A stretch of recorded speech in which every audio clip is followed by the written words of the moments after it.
Hey guys, for today's video, I'm going to show you how to repaint my steel rims for my winter tires. You know, here in Canada, we have an awful winter. So what we'll do is I'm going to wash it first. After washing it, we're going to make it dry using this electric leaf blower. Then after that, going to paint. It's a very nice weather today, somewhere around 27 degrees. So let's get into it.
Then we will just go to air dry tires.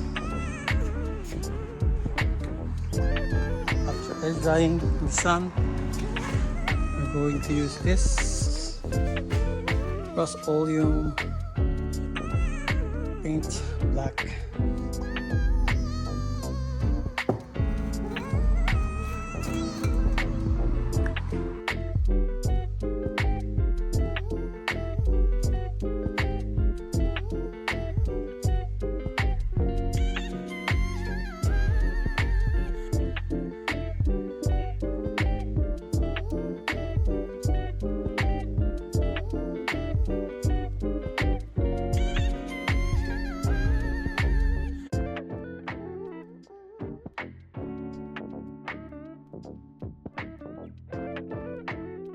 So, first coat, we're gonna come back for an hour.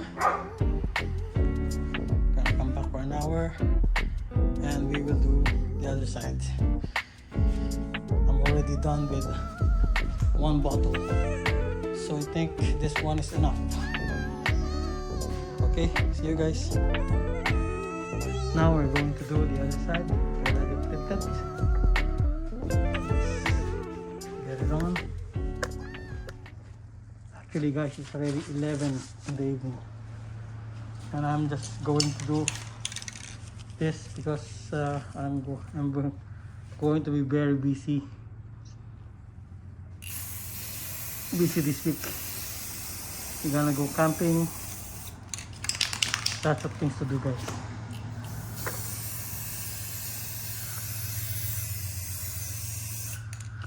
And for you out there who is loving my content, thank you so much for following.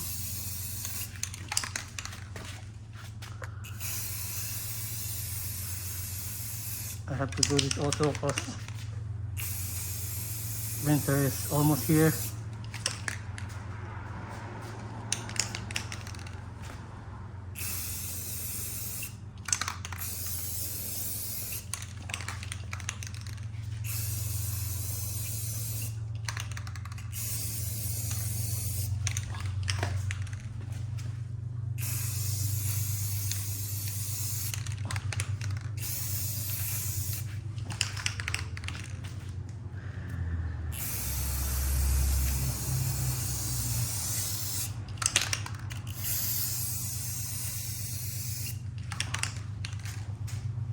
I'm just gonna put this on time lapse.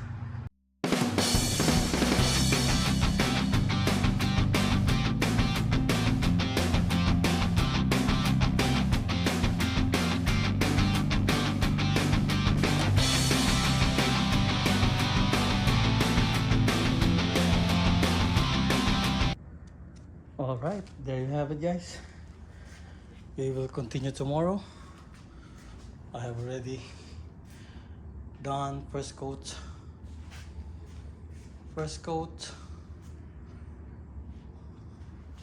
This will continue tomorrow. This is almost done, but I will not probably going to buy more, and I will just use up all of it.